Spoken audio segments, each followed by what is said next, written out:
Welcome to Oweleketv. We bring you highlights of top stories that made the rounds this week. I am Rachel Abioye. And I am Hadiza Galadima. Thanks for joining us.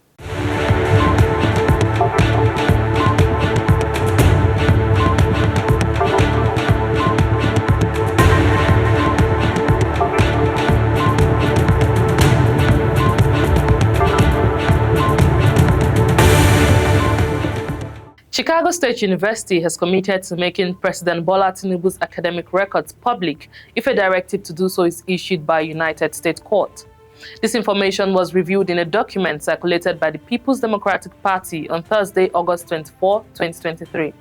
Atiku Abubakar had petitioned a U.S. court in Chicago to compel the university to disclose Tinubu's academic records. Although Tinubu's credentials indicate he obtained a bachelor's degree in business administration, accounting and management from CSU in 1979, Atiku is skeptical about inconsistencies in his educational records. Atiku's application to the U.S. court asserted that the release of Tinubu's academic records will resolve the dispute surrounding his educational background. In response, the university expressed confusion over the relevance of Tinubu's records to a foreign country's 2023 election challenge. The university, however, conveyed that if the court permits any form of discovery after making its decision on the application, the university would promptly and sincerely engage with Abubakar's legal team to address the concerns. The Court of Appeal in Owerri, Imo State has removed Julius from his position as the national chairman of the Labour Party. In the same ruling, the court acknowledged Lamidi Apapa as the legitimate national chairman of the party. As part of its decision, the court directed the Independent National Electoral Commission (INEC) to promptly acknowledge and release the names of all governorship candidates put forward by the National Working Committee led by Apapa. These directives applies to Imo, Bayelsa, and Kogi states. Additionally, the court rejected Senator Athan Ochono and other candidates linked to the Abure-led fraction of the Labour Party, including Imo State governorship candidates. Yes, Wike, the Minister of the Federal Capital Territory, has enforced a prohibition on street trading in Abuja.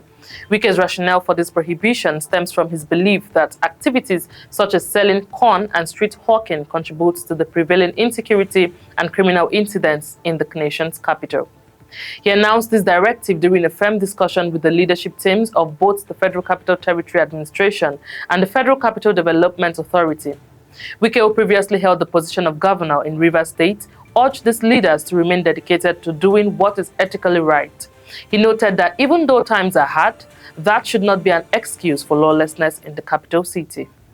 Moving on, former Nigerian Oil Minister Diziani Alison-Madueke is facing charges of bribery following an inquiry by the UK's National Crime Agency.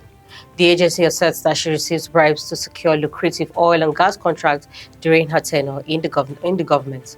Alison-Madueke, a prominent member of the former President Goodluck Jonathan's administration from 2010 to 2015, has previously refuted claims of corrupt activities. She is scheduled to appear in Westminster's Magistrates Court on October 2nd. The National Crime Agency has frozen assets valued at millions of pounds linked to the alleged misconduct as part of their investigation. Alison-Madueke made history as the first female president of the Organization of the Petroleum Exporting Countries. Umar Farouk, the National Secretary of the Labour Party, and Tia Obasi, media aide to Peter Obi, have both denied any awareness of an ongoing merger arrangement involving the presidential candidates of the People's Democratic Party, Atiku Abubakar, and Senator Rabiu Kwankwaso from the New Nigerian People's Party.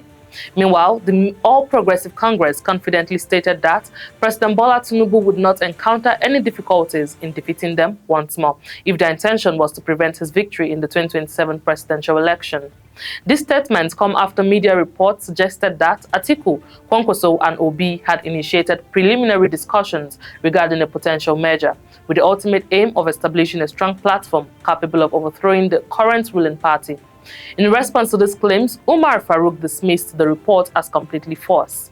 The National Secretary of the Labour Party emphasized that while the party respects its presidential candidate's right to associate with anyone, he firmly declared that the Labour Party would never join forces with any other political party. Finally, Blessing Agbohere, the South Zonal Organizing Secretary of the All Progressive Congress, has advised Governor Godwin Obaseki of Edo State not to blame President Bola Tinubu for his failures. Obaseki accused the federal government of neglecting federal roads and causing sufferings due to fuel subsidy removal. Agbohere criticized Obaseki for shifting blames to President Tinubu's new administration. He claimed Obaseki hasn't shown accomplishment in his 7 years as governor, instead taking credit for his predecessor's achievements. He urged Obaseki to stop inciting Edo people against President Bola Tinubu's administration, which he believes can transform Nigeria's economy. He asked for patience as the transformation process begins with the upcoming cabinet minister screening and swearing in.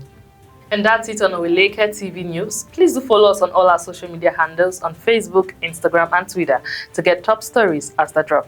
Our website is oweleketv. I am Rachel Abioye. And I am Hadiza Galadima. Thanks for watching.